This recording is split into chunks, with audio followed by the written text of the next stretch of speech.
عليكم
السلام ورحمة الله.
في هذه المناسبة الطيبة إن شاء الله جاء في محكم تنزيله ومن آياته أن خلق لكم من أنفسكم أزواجا لتسكنوا إليه وجعل بينكم مودة رحمة.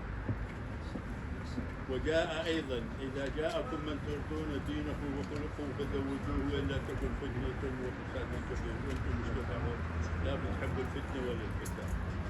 أنا موضوعي مريح جدا لأنه عمي أبوهم أصدقاء، فقالوا مع إنه عندي كبارنا علاء الدين وعبد الغفور أكبر مني وهم أحق مني، قالوا يعني هي سهل مهمتنا، احنا رايحين لمهمة.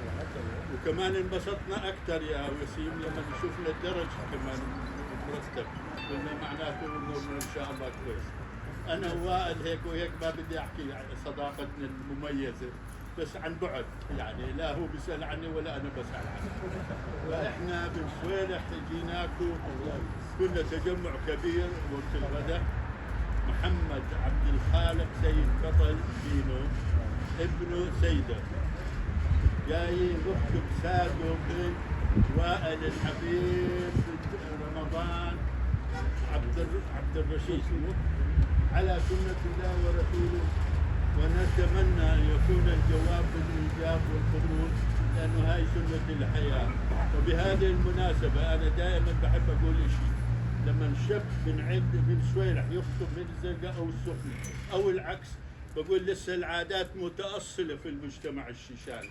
يعني في قريته ببلده ممكن يكون أخوها ابن عمها صديق.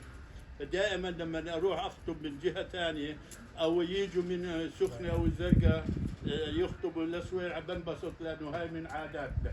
فتشوف مدري ما بصير اللي اكل فيه ما بصير تتجوز منه.